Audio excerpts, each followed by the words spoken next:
প্রথম নাম্বার করণীয় হচ্ছে আমাদেরকে অবশ্যই ফরজ নামাজের প্রতি গুরুত্ব আরোপ করতে হবে, গুরুত্ব দিতে হবে এবং মোটামুটি পরিষ্কার পরিচ্ছন্ন পোশাক পরিধান করে ইবাদতের ভিতরে নিজেকে মগ্ন রাখতে হবে। শবে বরাতের স্পেশাল কোনো নামাজ নাই, মানে স্পেশাল বলতে মানে এত রাকাত পড়তে হবে এমন কোনো নামাজ নাই, আপনি যত ইচ্ছা তত পড়তে পারবেন। আবার অনেকে আছে বিশেষভাবে মা বোনেরা এটা করে থাকি, যদি মা বোনেরা শুনে থাকেন তাহলে অবশ্যই খেয়াল করবেন।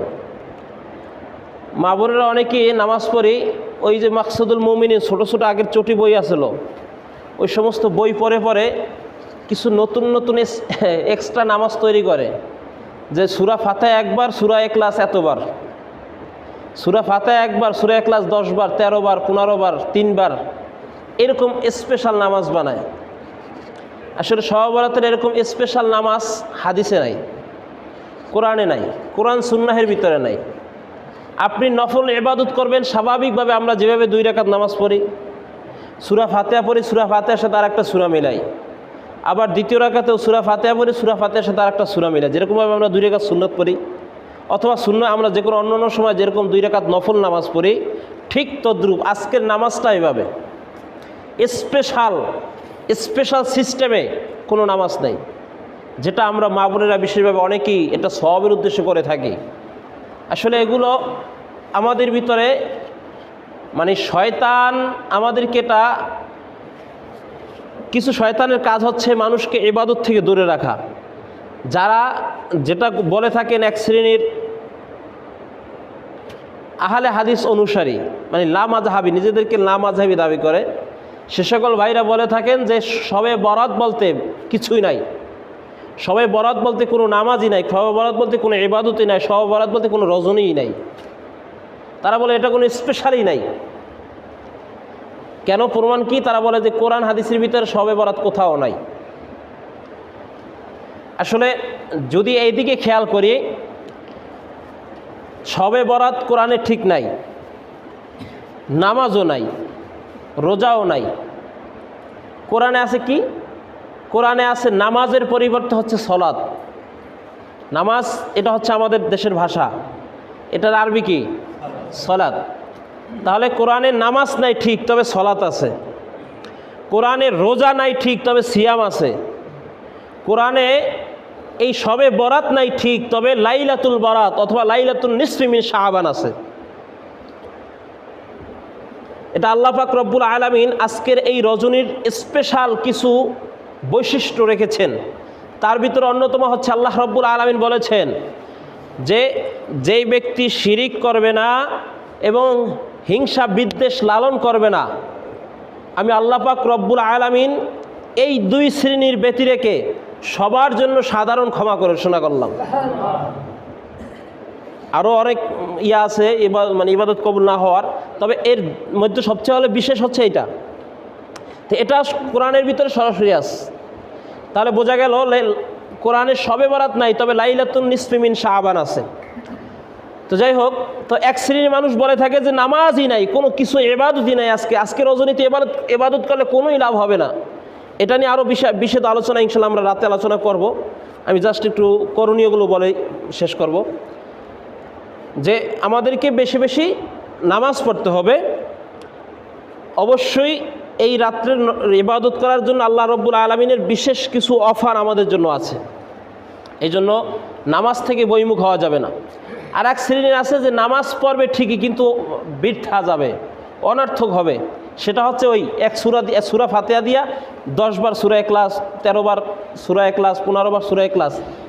আপনি যে এক্সট্রা একটা তৈরি করলেন নামাজ, যেমন ধরেন নামাজ, আপনার মাগরিবের নামাজ ফরজ কয় রাকাত? 3 রাকাত। এখন আপনি বলবেন যে নামাজই তো, এটা তো ভালো জিনিস, আমি 3 রাকাত কেন পড়বো, আমি 4 রাকাত পড়ি, কাজ হবে? সওয়াব হবে? নাকি আল্লাহর গুরজাবারি খাইতে হবে আমাদেরকে? যে বেটা আহাম্মক, তোর জন্য ফরজ রাখলাম 3 রাকাত, তুই কোন হেডামালা হয়ে গেছিস যে তুই আর 1 রাকাত বাড়াই ফেলছিস? ঠিক তদ্রুপ আল্লাহ তাআলা আমাদেরকে নামাজ পড়তে বলছেন এক সিস্টেমে, সূরা ফাতিহা দিয়ে একটা সূরা মিলানো। আমরা সেখানে বৃদ্ধি করে যে এটা তো সূরাই, যে 10 বার পড়ি। এই জন্য মা বোনেরা এটা করা যাবে না। আমরা যারা উপস্থিত আছি আমরা আমাদের মা বোনদেরকে গিয়ে বলবো, কারণ মা বোনরা এই বিশেষ আমলটা মানে এই কাজটা বেশি করেন, যে এক সূরা ফাতিহা দিয়া 3 বার সূরা ইখলাস, 10 বার সূরা ইখলাস, 50 বারও সূরা ইখলাস পড়ে অনেকে। এটার বৈশিষ্ট্যতা নাই, এটার কোনো সওয়াব নাই। সওয়াব যদি পেতে চান 2 রাকাত নফল নামাজ, 2 রাকাত সুন্নাত নামাজ যেভাবে আদায় করেন ঠিক তদ্রুপ ওইভাবে আদায় করবেন। নিয়তের ক্ষেত্রে এমন বলা যাবে না যে আমি শবে বরাতের 2 রাকাত নামাজ আদায় করতেছি, এটা না। আপনি আজকে নামাজ পড়বেন করে নফল নামাজের নিয়ত করে যে আমি নফল 2 রাকাত নামাজ আদায় করতেছি। তো যাই হোক, নামাজ পড়ব, এরপর আমরা যদি পারি কোরআন তেলাওয়াত করব, বেশি বেশি কোরআন তেলাওয়াত করা। আজকের দিনে, আজকের রজনীর করণীয় বেশি বেশি কোরআন তেলাওয়াত করা, বেশি বেশি তাসবিহ জিকির আজকার করা, পারলে বেশি বেশি একটু দান সদকা করা। আর যারা বেশি পারি সাজদা, যত বেশি পারি সাজদা দেওয়া, সিজদা দেওয়া আল্লাহ তাআলার দরবারে। যেমন ধরেন আপনি বিদেশ থেকে কিছু মাল আমদানি করবেন, কিছু মাল অর্ডার দিয়ে আনবেন। অর্ডার দিতে হলে আগে কি করতে হয়, কিছু আপনাকে ইনভেস্ট করতে হয় ওখানে। উদাহরণস্বরূপ আমরা আমাদের দাদা বাবুদের দেশ থেকে পেঁয়াজ আনবো, পেঁয়াজ আনতে হলে আমাদেরকে কিছু টাকা আগে ইনভেস্ট করতে হয়। ইনভেস্ট করার পর তারপর তারা ট্রাকে করে হোক যেভাবে হোক আমাদের কাছে মাল পাঠায়, পেঁয়াজ পাঠায় বা কিছু পাঠায়, তার ইনভেস্ট করেই তারপর পাঠায়।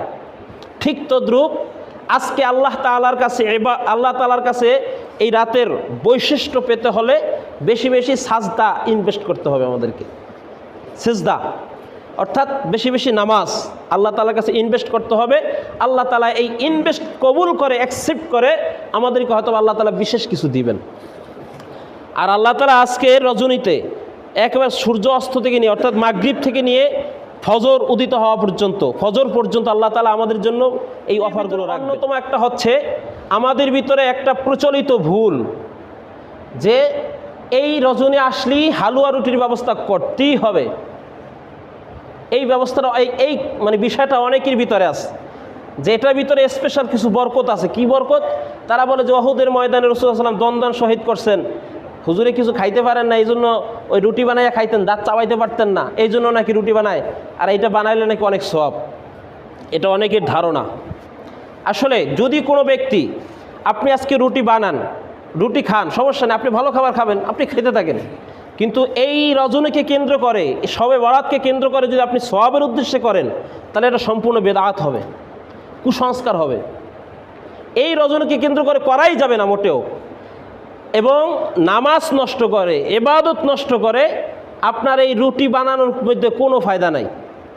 আপনি হালুয়া রুটির ব্যবস্থা করার ভিতরে কোনো ফায়দা নাই, এগুলো করাই যাবে না। হ্যাঁ, আপনি যদি খেতে চান আপনি সন্ধ্যার আগে সব কাজ শেষ করে ফেলেন, আপনি রুটি বানান, তবে উদ্দেশ্য আবার এটা হওয়া যাবে না যে আজকে আমাদের শবে বরাতের উদ্দেশ্য করে এটা করতেছি, অনেক সওয়াব হবে, এগুলো করা যাবে না। কুল্লু বিদআতিন দলালা, প্রত্যেকটা বেদাতই হচ্ছে গোমরাহি।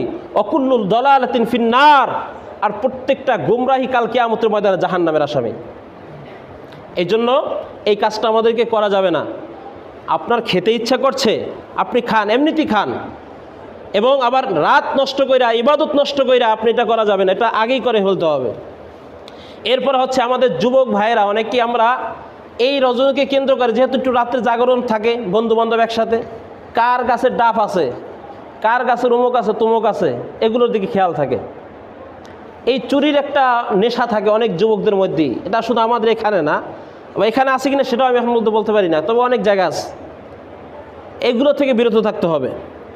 প্লাস হচ্ছে আতশবাজি, ফটকা, এই জাতীয় যে মানে এগুলো করা যাবে না। আলহামদুলিল্লাহ এখন অনেকটাই কমে যাচ্ছে, আমাদের প্রশাসনের ভাইদের হস্তক্ষেপের মাধ্যমে এখন আলহামদুলিল্লাহ অনেকটাই কমে যাচ্ছে। তারপরও আমাদের কিছু যুবক ভাই না বেখেয়ালে অথবা আবেগে এই কাজগুলো করে থাকে, এগুলো করা যাবে না। আমরা যারা অভিভাবক আছে আমাদের সন্তানদেরকে আমরা এই বিষয়ে বাধা দিব। কারণ আপনার ছেলে ঠাস ঠাস করে পটকা ফুটাবে, আতশবাজি ফুটাবে, ওখানে মানুষের ইবাদতের বিঘ্ন ঘটতেছে। ইবাদতের বিঘ্ন ঘটে এই সমস্ত কাজগুলো করা যাবে না, এগুলো থেকে বিরত থাকতে হবে অবশ্যই। এরপর হচ্ছে আমরা সুন্দর করে নামাজ পড়ব যদি পারি। এই আজকের ইবাদতটা হচ্ছে যদি সম্ভব হয় বাসায় করা, আর যেহেতু আমাদের দেশের পরিবেশটা ওরকম নাই বাসায় ইবাদত করা, এই জন্য মসজিদে আইসা করতে চাইলে করতে পারবো। তবে মসজিদে যখন প্রবেশ করব আমরা এতেকাবের নিয়তে প্রবেশ করব। এতেকাবের নিয়তে প্রবেশ করে অর্থাৎ মসজিদে প্রবেশ করব, দুনিয়াবি কোনো কথাবার্তা বলা যাবে না, কোনো গাল গল্প করা যাবে না। আপনি মসজিদে ঢুকছেন, ইবাদতের ভিতরে মগ্ন থাকবেন, নামাজ পড়বেন, তাসবিহ তাহলিল পাঠ করবেন, জিকির আজকার করবেন, কোরআন তেলাওয়াত করবেন, যখন যেটা পারে সেটা, যেটা সম্ভব হয় সেটা করবেন। কিন্তু একেবারে মানুষ হয় হুল্লার কইরা গল্প গুজব করে এক জায়গায় গোল হইয়া বইসা একেবারে দুনিয়ার সব আড্ডা সব ওখানে প্রেজেন্ট করা, এগুলো করা যাবে না। আল্লাহ তাআলা আমাদেরকে এই করণীয় এবং বর্জনীয়গুলো মেনে চলার তৌফিক দান করে সকলে বলে আমিন।